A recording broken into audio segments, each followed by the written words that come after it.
ఈ వీడియోలోని అంశం యేసయ్య ప్రభువు బోధనలలో మరియు బైబిల్ నుండి పాఠాలలో ఆసక్తి ఉన్నవారి కోసం ఉద్దేశించబడినది. ఇది ప్రతి ఒక్కడి పట్ల ప్రేమతో మరియు గౌరవంతో పంచబడుతున్నది. ఇతర మతస్థుల భావాలను దెబ్బతీయడం లేదా బాధించాలనే ఉద్దేశం లేదు. ప్రతివారిని ఓపెన్ హార్ట్తో వీక్షించమని మరియు పాల్గొనమని ఆహ్వానిస్తున్నాము. Content of this video is intended for those interested in the teachings of Jesus Christ and the lessons from the Bible. It is shared with love and respect for all people and is not meant to offend or hurt the sentiments of individuals of other faiths. We welcome all to view and engage with an open heart. మిక్కిలి కనికరంగల మా పరమ తండ్రి, దయాళుడా, ఆరాధనలో నీ దాసుని బలపరిచి ఎలా భక్తిహీనులమై ఉండగా, పాపులమై ఉండగా మా ప్రభువా మా కొరకు నీ అమూల్యమైన రక్తాన్ని కార్చి నీ ప్రాణాన్ని తులకు అప్పగించిన జ్ఞాపకం, నీ పుట్టుక మాకు పునరుద్ధారణ కలుగునట్లు, మా ప్రభువా పాపక్షమాపణ పొందినట్లు నీ చూపిన ప్రేమను తలపోసుకొని రొట్టెను విరిచి గిన్నెలోని త్రాగుటకు మాకిచ్చిన ఐదిక్యతకై నేను ఎంతగానో స్తుతిస్తూ ఉంటున్నాను. మరి మహోన్నత మా ప్రభువా, ఇదిగో మరి బ్లెస్సింగ్ సత్యాది వారి ఇంట మా ప్రభువా మీరు కలుగజేసిన సంతోషం కొరకై నిన్ను బాగా స్తుతిస్తుంటున్నాను. మా తండ్రి, జాయిస్ను బట్టి మహేషాన్ని బట్టి నేను స్తుతిస్తుంటున్నాను. ఈ సమయంలోనైనా నీవు మహిమ పొందవన్నట్లుగా హెచ్చరిక భాగంలోకి వెళుచు ఉంటుండగా మాతో నడిపించమని, మహిమ పొందమని ప్రభువైన యేసుక్రీస్తు పేరట స్తుతించి వేడుకొంచుంటున్నాము తండ్రి. ఆమేన్. అపోస్తలుడైన పౌలు గలతీయులకు రాసిన పత్రిక 4వ అధ్యాయము,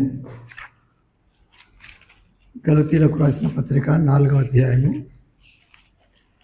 4వ వచనం చదువుకుందాము. అయితే కాలము పరిపూర్ణమైనప్పుడు దేవుడు తన కుమారుని పంపాను. ఆయన స్త్రీ యందు పుట్టి మనము దత్తపుత్రులము కావాలనని ధర్మశాస్త్రముకు లోబడి ఉన్న వారిని విమోచించుటకై ధర్మశాస్త్రమునకు లోబడిన వాడు ఆయన. ఇందులో మనకు చాలా ఆదరణ కలిగే మాట ఏమిటంటే, యేసుక్రీస్తు ప్రభు ఉన్నవాడు. యేసుక్రీస్తు ప్రభు ఆదిలోనే ఉన్నవాడు, ఆయన ఉన్నవాడు. మరి ఇక్కడ చూస్తూ ఉన్నాము, ఆయన తగ్గించుకొని మానవునిగా స్త్రీ యందు పుట్టెను అని చూస్తూ ఉన్నాము. ఎందుకు పుట్టినాడు? ఆయన దేని కొరకు వచ్చినాడంటే, మనం ఆయన పిల్లలం కావడానికని అక్కడనే చెప్పబడతా ఉంది. మనము దత్తపుత్రులము కావాలనని, ఆయన అంగీకరించినట్లుగా మన పుత్రులం కావాలని. గనుక ఆయన ఏం చేయాల్సి వచ్చింది? ధర్మశాస్త్రములకు లోబడి ఉన్న వారిని విడిపించుటకు ఆయన ధర్మశాస్త్రానికి లోబడిన వాడైనాడు.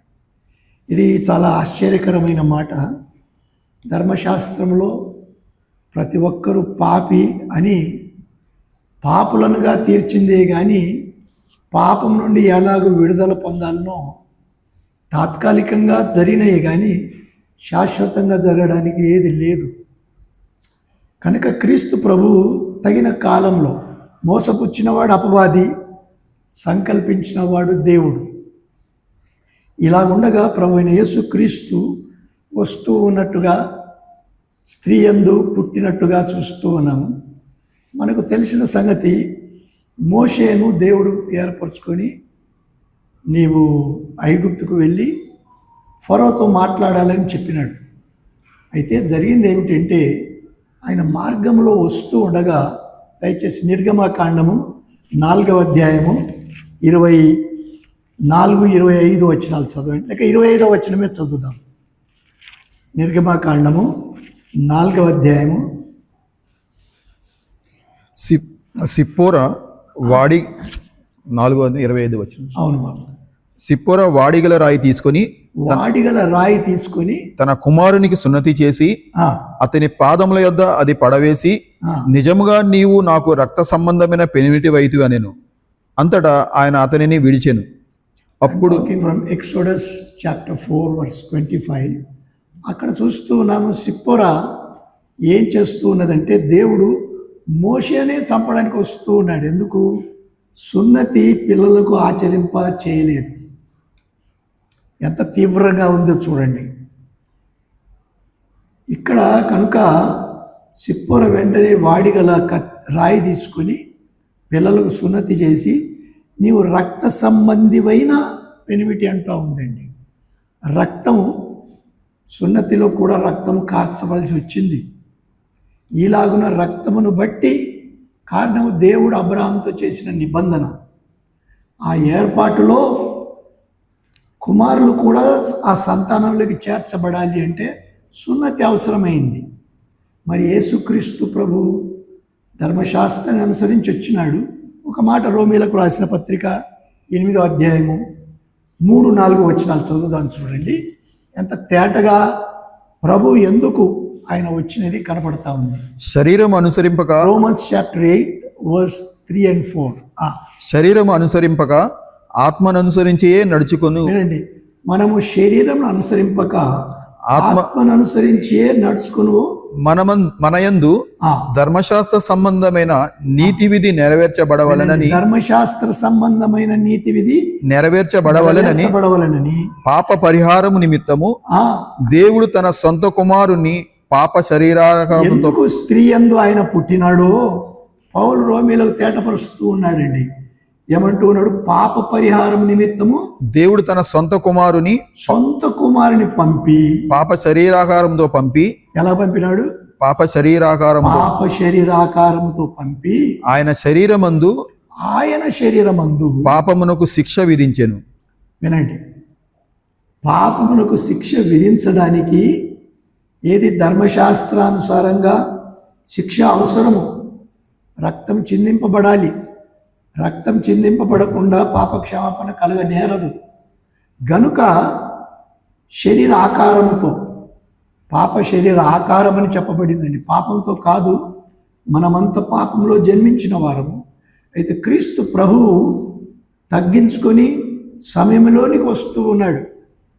ఆయన సమయానికి అవతల ఉన్నవాడు, సమయంలోకి వస్తూ ఉన్నాడు. శరీరావతారిగా రావాల్సిన అవసరం లేదు. ఆయన ఆత్మయ్య ఉన్నాడు, శరీరంలోకి వస్తూ ఉన్నాడు. మనలను ఆత్మననుసరించి జీవించే మనలను పాపం యొక్క ఆ శిక్ష నుండి తొలగింపడానికి ఆయన తేటగా చూస్తూ ఉన్నాము. ఈ శరీరాకారంతో వచ్చి శరీరంలో దాంట్లో పాపంలోకి రావాల్సిన శిక్షను పొందుతూ ఉన్నాడు. ఇంకొక మాట త్వరగా గలతీయులకు రాసిన పత్రిక 5వ అధ్యాయము 3వ వచనం. In Galatians chapter 5 verse 3. ధర్మశాస్త్రము యావత్తు ఆచరింపబద్ధుడై ఉన్నాడని సున్నతి పొందిన ప్రతి మనుషునికి నేను మరలా దృఢముగా చెప్పుచున్నాను. ఆ మాట చూడండి. ధర్మశాస్త్రాన్ని నెరవేర్చాలి అంటే 1-2 ఆజ్ఞలు నెరవేర్స్తే కాదు, మొత్తంగా నెరవేర్చాలి. మరలా చదువు బాబు. ధర్మశాస్త్రము యావత్తు ఆచరింపబద్ధుడై ఉన్నాడని సున్నతి పొందిన ప్రతి మనిషినికి, సున్నతి పొందిన ప్రతి వాడు నేర్చుకొని లేక ఆచరించాలి. ఏంటి? ప్రతి దానికి బద్ధుడై ఉండాలి. యేసుక్రీస్తు ప్రభు, అందుకే మనం గలతీ 4:4 చూచినాం. ఆయన దేవుని చేత పంపబడి స్త్రీ యందు పుట్టి ధర్మశాస్త్రముకు లోబడిన వారిని చూడండి. 4:4 ధర్మశాస్త్రము లోబడిన ఉన్న వారిని విమోచించుటకై ధర్మశాస్త్రమునకు లోబడిన వాడాయన. చూడండి, అంటే పాపం నుండి విమోచింపబడుటకై క్రీస్తు ప్రభువు ధర్మశాస్త్రముకు లోబడిన వాడైనాడు. ఎట్లా లోబడిన వాడైనాడు? హెబ్రీయులకు రాసిన పత్రిక 2వ అధ్యాయము 16వ వచనం చూడండి. హెబ్రీయులకు రాసిన పత్రిక 2వ అధ్యాయము 16వ వచనం. ఏలయనగా ఆయన ఎంత మాత్రమును దేవదూతల స్వభావమును ధరించుకొనక, దేవదూతల స్వభావమును ధరించలేదు. దేవుడై ఉన్నవాడు దేవదూతల స్వభావం ధరించలేదు. కానీ అబ్రహాము సంతాన స్వభావమును ధరించుకొని ఉన్నాడు. అబ్రాహాము సంతాన స్వభావమును, దాసుని స్వరూపమును ధరించుకున్నవాడు, మానవునిగా దిగి వచ్చినవాడు ఎలా ఉన్నాడు? మొదటి ఆదాము తప్పిపోయినాడు, కడపటి ఆదాముగా అదే స్వభావమును ధరించుకున్నాడు, కానీ పాపం చేయలేదు. అందుకే కొరింథీయులకు రాసిన 2వ పత్రిక 5:21 చూస్తున్నాం. ఏ పాపం ఎరుగని ఆయన మనము దేవుని నీతి అగునట్లు ఆయన పాపముగా చేయబడినాడు. అది తేటగా మనం చూస్తున్నాం. అబ్రాహాము సంతాన స్వభావమే ధరించుకున్నాడు. ఇంకొక మాట త్వరగా రోమీలకు రాసిన పత్రిక 4వ అధ్యాయం 11వ వచనం చూద్దాము. మరియు సున్నతి లేని వారైనను, చాప్టర్ 4:11. మరియు సున్నతి లేని వారైనను నమ్మిన వారికి అందరికీ అతడు తండ్రి అగుట వలన, మరలా చదువు బాబు. మరియు సున్నతి లేని వారైనను, వినండి, అబ్రహామును గురించి చెప్పబడతా ఉంది. దేవుడు అబ్రహామును ఆశీర్వదించిన ఆ ఆశీర్వాదము అందరికీ ఎలాగూ కలిగిందో అది తేటపరుస్తూ ఉన్నాడు. ఏమన్నాడు? మరలా చదువు. మరియు సున్నతి లేని వారైనను నమ్మిన వారికి అందరికీ అతడు తండ్రి అగుట వలన వారికి నీతి ఆరోపించుటకై అతడు సున్నతి పొందక మునుపు తనకు కలిగిన విశ్వాసం వలన నీతికి ముద్రగా సున్నతి అను గుర్తు పొందెను. తేటగా చూస్తున్నా, అబ్రహాము సున్నతి పొందక ముందే విశ్వాసం ద్వారా దేవుని నమ్మినాడు అని చెప్తున్నాడు. అంటే పౌలు ఏమని బలపరుస్తున్నాడంటే విశ్వాసము ప్రాముఖ్యమైనది. విశ్వాసులు దేవుని పిల్లలు. అది నెరవేర్పు కావడానికి ధర్మశాస్త్రం వచ్చింది. ధర్మశాస్త్రము పాపం అంటే ఏదో చెప్పింది, కానీ పాపం నుండి విడుదల చెప్పలేక, అంటే శాశ్వతంగా చెప్పలేకపోయింది. కనుక యేసుక్రీస్తు ప్రభు అందులో చెప్పిన ఆ సున్నతి, ఆ ఆచారాలు, ఆ బలి, శిలువ మరణము ఇవన్నీ నెరవేర్చినాడు అని తేటగా పరిశుద్ధ గ్రంథంలో చూస్తున్నాం. ఇప్పుడు మన పాఠానికి వద్దాం. లూకా సువార్త 1వ అధ్యాయము. లూకా సువార్త 1వ అధ్యాయము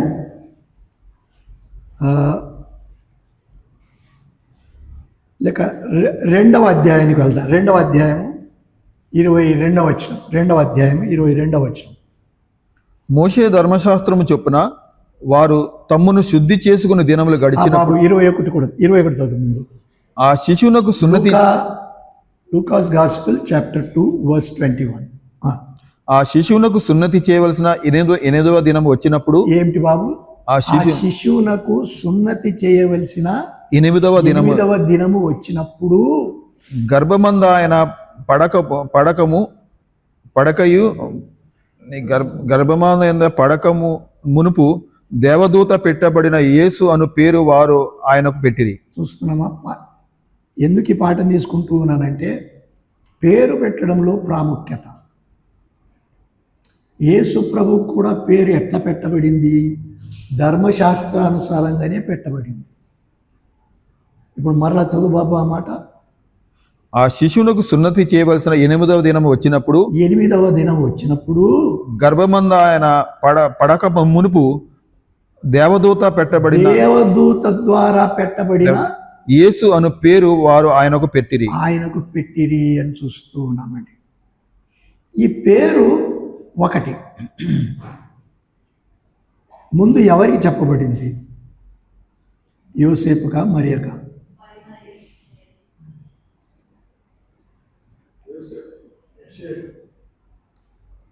లేదు, సలోమే. చూడండి, మత్తయి సువార్త 1వ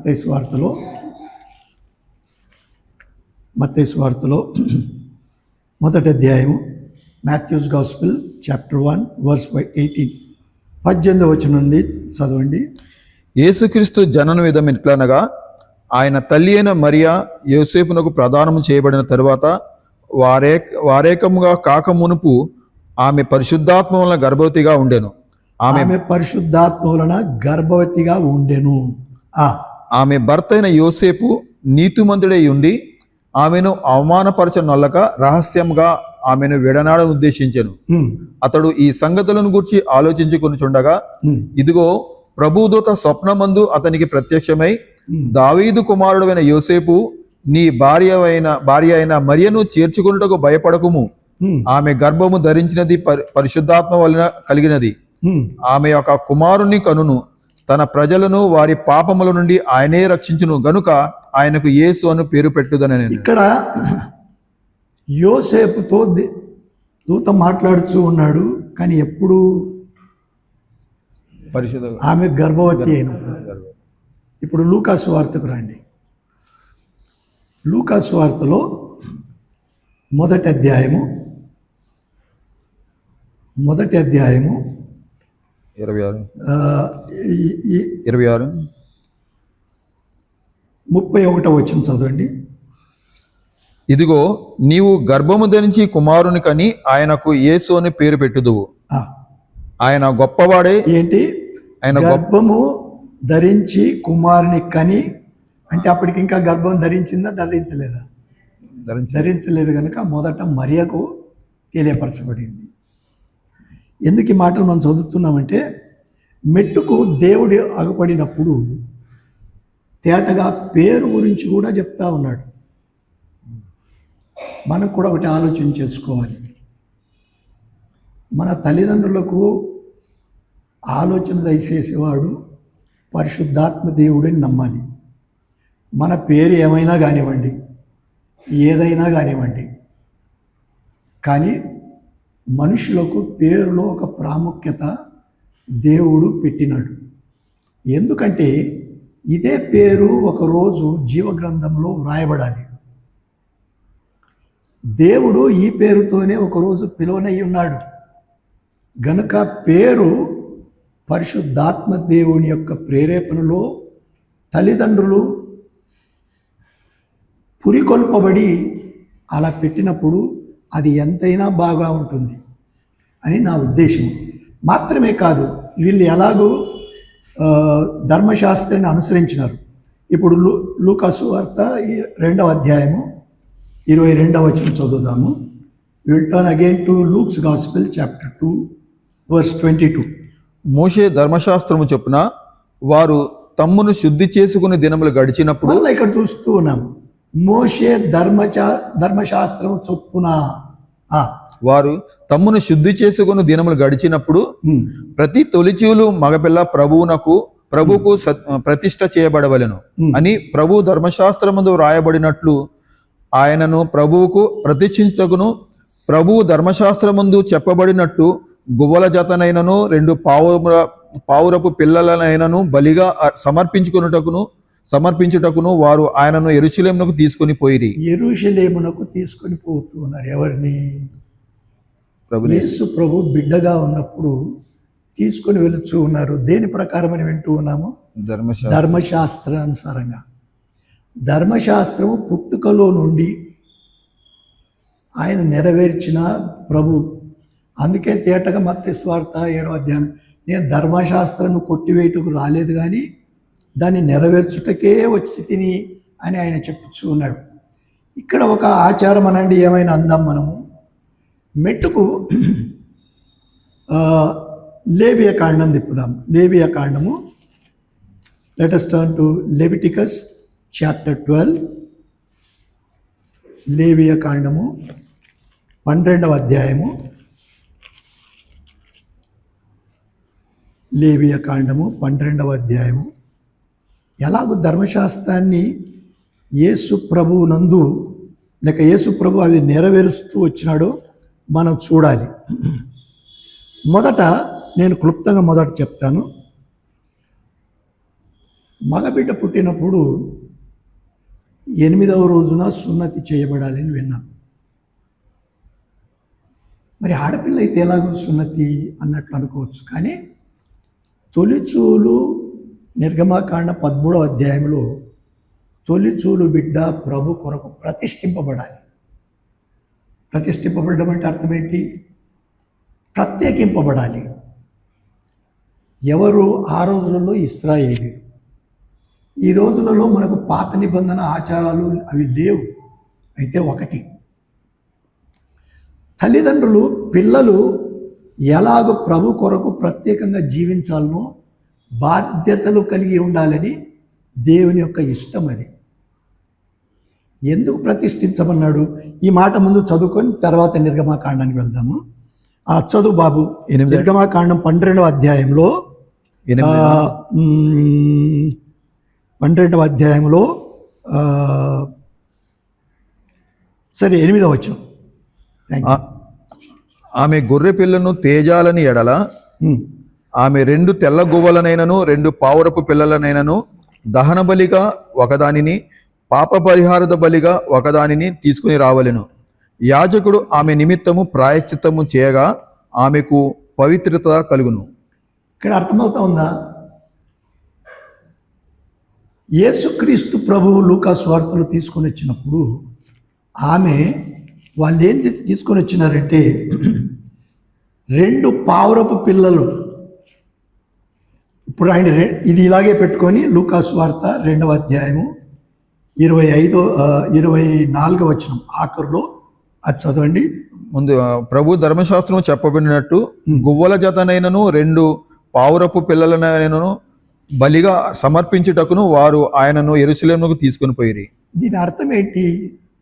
ఎందుకు 2 తెచ్చిందంటే ఆమె బీదరాలు. లేవీ కాండంలో ఏమని చూచినాము?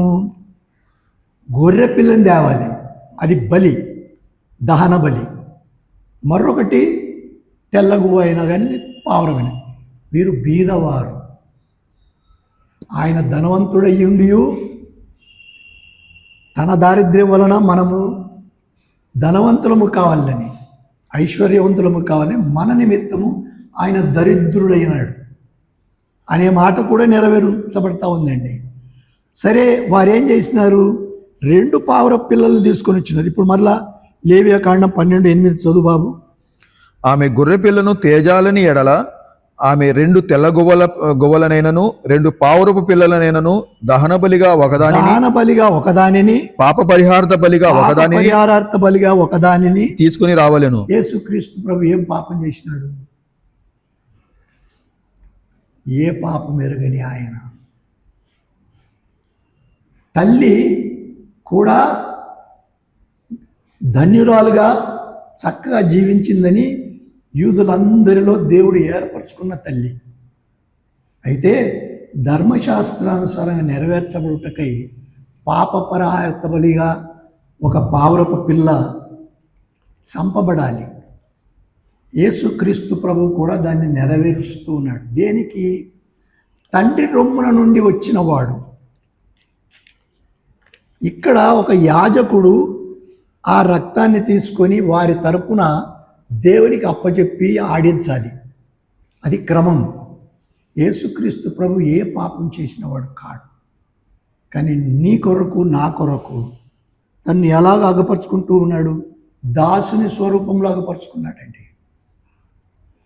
ఏమి చేయనివాడు మరణం పొందినంతగా, అనగా శిలువ మరణం పొందినంతగా విధేయత చూపినవాడంటే అదే.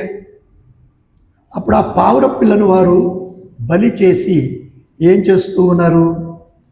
ఇది ఎప్పుడు వచ్చిందంటే 40 రోజులైన తర్వాత. ఇది కూడా ఒక క్రమం. మగబిడ్డ అయితే 33 రోజులు కడగా ఉండాలి తల్లి, 8 రోజులు ఉరిటాలై ఉండాలని చూస్తూ ఉన్నాము. ఆడపిల్ల అయితే 2 వారాలు, ఆ తర్వాత 66 రోజులు. ఇదే అక్కడ చూడవచ్చు మనం.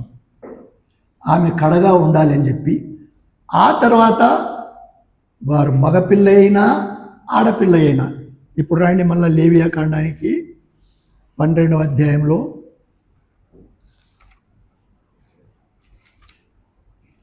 అది తల్లి కొరకైన విధి అని చూస్తూ ఉన్నాం. 5వ వచనం నుండి చదువు బాబు. ఆమె ఆడపిల్లను కనిన ఎడల ఆమె తాను కడగా ఉండునప్పటి వలె 2 వారములు పురిటాలై ఉండవలెను. ఆమె తన రక్త శుద్ధి కొరకు 66 దినములు కడగా ఉండవలెను. కుమారుని కొరకే గాని కుమార్తె కొరకే గాని ఆమె శుద్ధి దినములు సంపూర్తి అయిన తరువాత. తేటగా చూస్తున్నామండి. కుమారుడిని కానీ కుమార్తె అని కానీ ప్రభువు విచక్షణ చేయడం లేదు. ఇంకోటి బాబు, ఇంగ్లీష్ బైబిల్లో Psalm 127, I think verse 3 or 4, verse 3 maybe. Psalm 120. Jason, can you read? Behold, children are a heritage from the Lord. The fruit of the womb is a reward. Just read again. Behold, children are a What is said there? Children. తెలుగులో మరి తర్జుమా ఏం అది ఎందుకో కానీ కుమారులు యెహోవా ఇచ్చు గర్భఫలం అన్నట్టుగా ఉంది, కానీ కుమారులు యెహోవా అనుగ్రహించు స్వాస్థ్యము, ఆ స్వాస్థ్యము గర్భఫలము ఆయన ఇచ్చు బహుమానమే. బహుమానం. కానీ గ్రీక్ లాంగ్వేజ్ ప్రకారం మనం చూస్తే తల్లి గర్భమున పుట్టిన సంతానం ప్రత్యేక ఇదంతా ఒకవేళ టైం ఎక్కువ పోతుందేమో, కానీ మగబిడ్డను బట్టి అబ్రహాం యొక్క సంతానం యొక్క ఇండ్లు ఆయనకు సున్నతి పొందితే ఇండ్లందరికీ రక్షణ, ప్రతి యూదుని. అందుకే వాళ్ళు అన్నారు మేము అబ్రహాం సంతానం అన్నారు. అయితే బిడ్డ కొరకు కూడా ఆమె బాధ్యత కలిగి ఉండాలని చూస్తాం. చూడండి, నిర్గమకాండం 13వ అధ్యాయము, త్వరగా చదవాలి. నిర్గమకాండము 13వ అధ్యాయము 12వ వచనం. కుష్ఠము చర్మమందు విస్తారముగా పుట్టినప్పుడు నిర్గమకాండం 13వ అధ్యాయము 12వ వచనం. సారీ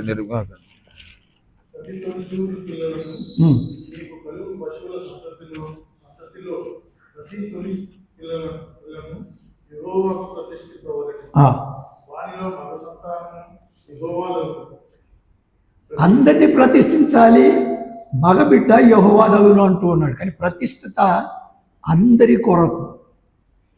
ఇప్పుడు మనం లూకాసు వార్తలో 2వ అధ్యాయంలో మొదట యేసు అని పేరు పెట్టబడినది చూసినాము. ఆ తర్వాత ప్రతిష్ఠింపబడుట కూడా చూసినాము. ప్రతిష్ఠింపబడుట ప్రతి సంతానం కొరకు. ఇది మనకు తేటగా ఉండాలి. పేరు అని మాత్రమే కాదు, పిల్లలు దేవుని కొరకు ప్రతిష్ఠింపబడి జీవించాలి. రక్షణ వారు యేసు ప్రభుని తాము అంగీకరించి పొందాలి. ఇంకా 2 మాటలు చెప్పి ముగించడానికి చూస్తాను నేను. లూకాసు వార్తలోనే 1వ అధ్యాయము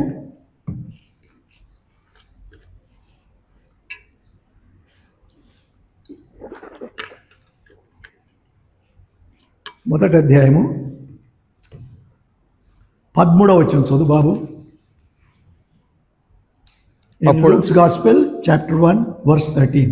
అప్పుడు ఆ దూత అతనితో, జకర్యా భయపడకుము, నీ ప్రార్థన వినబడినది, నీ భార్య అయిన ఎలిజబెతు నీకు కుమారుని కనును, అతనికి యోహానుని పేరు పెట్టుదువు. ఆ మాట చూడండి, దేవుడు దూత కనపడతా ఉన్నాడు, పేరు ఏం పెట్టాలో చెప్తా ఉన్నాడు. తల్లిదండ్రులు ప్రార్థన చేసి పిల్లలకు పేరు ఏది అని ప్రభు ప్రేరేపించినది పెడితే అందరూ చేస్తారు. నేను ఎవరిని ప్రత్యేకంగా అనడం లేదు, తుద కనుక్కోవాలచ్చా దేవుడే నన్ను నడిపించినాడు. ఆ పేరును బట్టి దేవుడు మహిమపరచబడాలి. అదే పేరు పుస్తకంలోకి పోవాలి. ప్రకటన గ్రంథంలో చెప్పబడినట్లు ఆ పేరు లేక చదవి. ప్రకటన గ్రంథం 13:3 త్వరగా చదవాలి, ఎందుకంటే మనకు ఇంకొక కార్యక్రమం ఉంది. 13:8 భూనివాసులందరూ అనగా జగదుత్పత్తి మొదలుకొని వధింపబడిన గొర్రెపిల్ల యొక్క జీవగ్రంథమందు ఎవరి పేరు రాయబడలేదో వారు ఆ మృగమునకు నమస్కారం చేయాలి. బాబు, జీవగ్రంథంలో పేరు రాయబడకపోతే ఆ మృగంతో సహా అగ్నిలోకి వెళ్తారని చెప్పబడతా ఉంది. కానీ నేను వేరే తిప్పను. లూకాసు వార్త 17వ అధ్యాయంలో లేక 10వ అధ్యాయంలో ఎలాగూ పరలోకంలో మీ పేర్లు వ్రాయబడి ఉన్నాయని సంతోషించమంటూ ఉన్నాడు.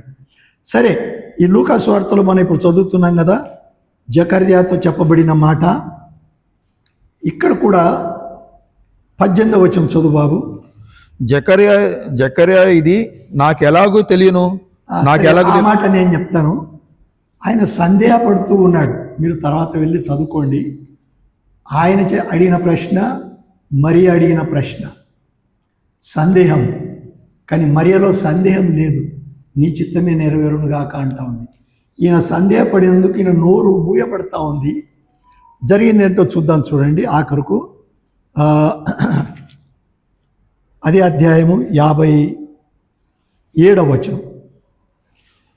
అప్పుడు ప్రసవకాలం వచ్చినప్పుడు ఎలిజబెత్ కుమారుని కనెను. అప్పుడు ప్రభువు ఆమె మీద మహాకనికరం ముంచెనని ఆమె పొరుగువారును బంధువులను విని ఆమెతో కూడా సంతోషించిరి.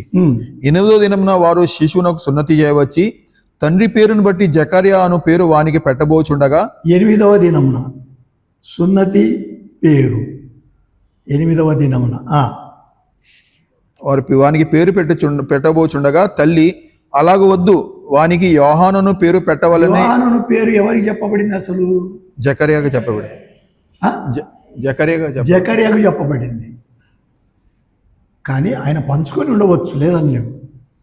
కానీ జకర్యా వాళ్ళు అడగడం లేదు. కానీ అందరూ వచ్చి తల్లిని అడుగుతున్నారు, ఎందుకంటే ఆయన నోరు బంద్ అయిపోయింది. కానీ వెంటనే ఆమె అన్నది యోహాను. దూత ఆమెతో చెప్పినట్టుగా లేదు. కానీ సరే, జకర్యా దూత మాటలంటే చెప్పాడు అనుకుందాం. ఆమె వెంటనే యోహాను అన్నాడు. ఆ బంధువులకు అరే ఆ పేరు ఎవరికి లేదు అంటే జకర్యా అనే పేరు పెట్టబోయేవారు వారు. అయితే వెంటనే యోహాన్ అనే పేరే జకర్యా కూడా రాస్తున్నాడండి. యోహానే అబ్బాయికి పేరు ఉండాలని చెప్పి. మెట్టుకు నా ఉద్దేశం ఏమిటి అంటే, పేరులో అబ్రహాము కూడా ఒకటి. అబ్రహాము కూడా అబ్రహాము అని ఎప్పుడు పేరు పెట్టబడింది? సున్నతి చేసి. సున్నతి నిబంధన గురించి నీతో నేను నిబంధన చేస్తాను. చూడండి 17వ అధ్యాయము, ఆదికాండం 17వ అధ్యాయంలో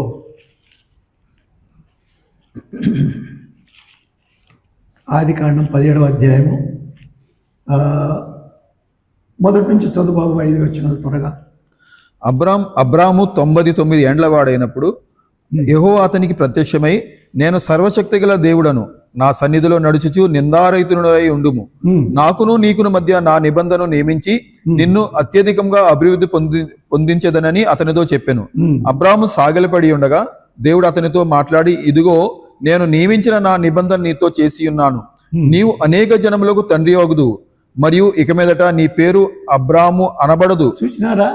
నిబంధన చేసినప్పుడు నీ పేరు అబ్రామ్ అనబడదు, అబ్రహాము. ఎప్పుడు చెప్తా ఉన్నాడు? నిబంధన. కనుక మన పేరు కూడా మార్పు లేని పేరుగా ఎక్కబోతా ఉంది. అంటే ప్రతిష్ఠింపబడి భయభక్తులతో జీవించి యేసు ప్రభు అని ఒప్పుకునే బాధ్యత ప్రతి ఒక్కరికి రావాలి. యేసు ప్రభు అని ఒప్పుకోకపోతే తల్లిదండ్రులను బట్టి చేరజాలరు. ఇదొకటి మనకు తేటగా ఉండాలి. కానీ నడిపించేది పరిశుద్ధాత్ముడు అదే పని చేస్తూ ఉన్నాడండి. నడిపించేది పరిశుద్ధాత్ముడు, వినేది మన వంతు అని చూస్తూ ఉన్నాము. ఇంకా కొన్ని మాటలు చెప్పాలి అంటే, లూకాసు వార్త 10వ అధ్యాయం మనం చూసినాము. ప్రభు చెప్తూ ఉన్నాడు. చూడండి, అదొక్క మాట చదువుదాం. 21వ వచనంలో లేక 20వ వచనంలో,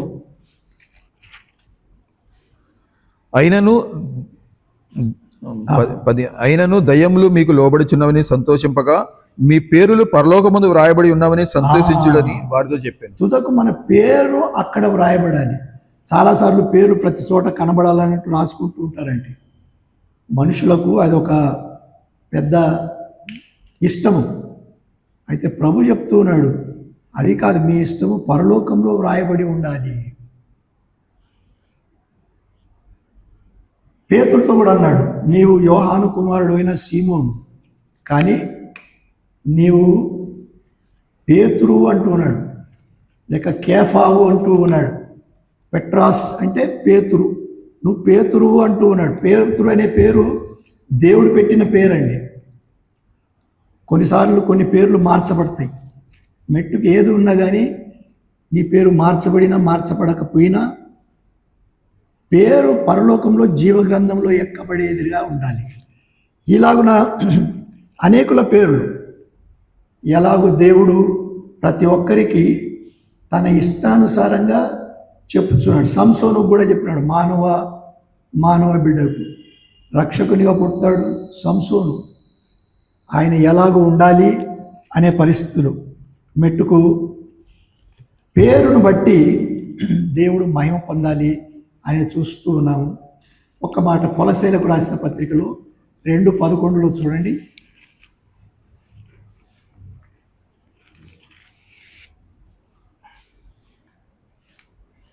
2:11